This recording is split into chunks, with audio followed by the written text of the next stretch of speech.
yaşlarınızın başında bir gece hayatınız değişse ne yapardınız? İşte bu sorunun cevabı bedensel engelli Süleyman Akbulut'un hikayesini anlatıyor. Dışarı çıkmalıyım diye düşündüm. Ama dışarı çıkmak için de bir sebep gerekiyordu. Sadece dışarı çıkmak için çıkılması bana doğru bir yol olarak gelmiyordu. Ve bu noktada işte engelliler için bir şeyler yapmak, hayata bir şeyler katmak kaygısıyla arayışa girdim. Ve ilk zaten siz arayışa girince bir şekilde zaten bir vesile de geliyor, sizi buluyor. Nitekim de öyle oldu. Bir beyin cerrahının oluşturduğu bir gruba katıldım. Omurilik felçlerinden oluşan bir gruptu bu. Bu grup ilk yardım dersleri vermek üzere o beyin cerrahı tarafından eğitimlerden geçiriliyordu. Ben de o grupla birlikte okullar, polis okulları, askeri birlikler, meslek odaları, sivil toplum kuruluşlarında ilk yardım eğitimleri vermeye başladık. Amacımız burada şuydu. Ben bir omurilik felçlisi oldum bir kaza sonucu. Ama ne yaparsam insanda, toplumda omurilik felcini azaltabilirim kaygısıydı.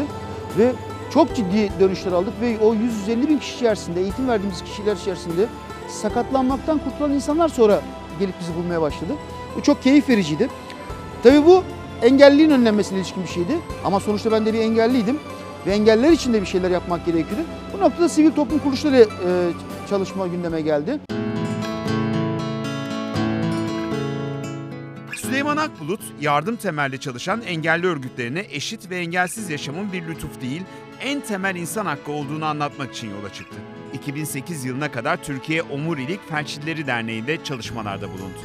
Daha sonra kurduğu Toplumsal Haklar ve Araştırmalar Derneği ile birlikte 40 tane sivil toplum örgütüne eğitimler verdi. Bakanlıklara ya da kamu kurumu kuruluşlarına şunu sorduk. Sizin grubunuzda mevzuat gereği engelli ataması yapılmayan kadro var mı?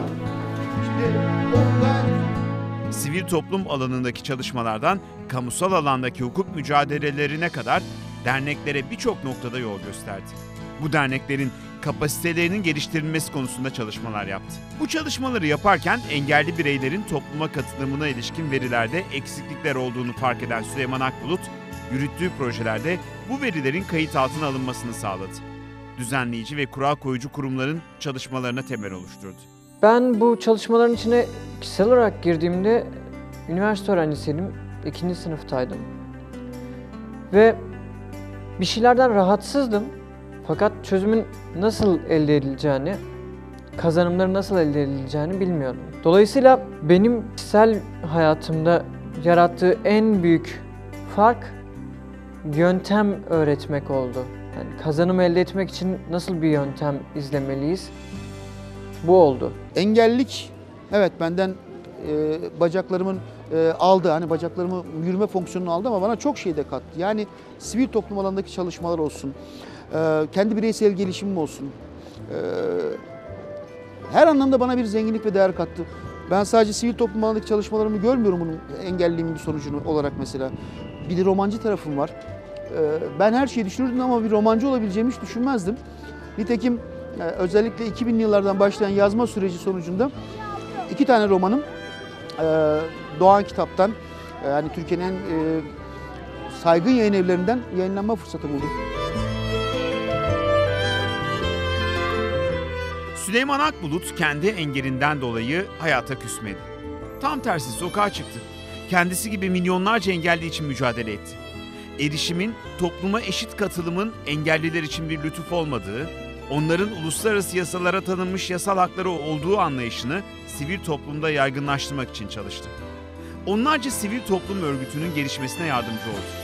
Milyonlarca engellinin hayatına kimsenin görmediği dokunuşlarda bulundu.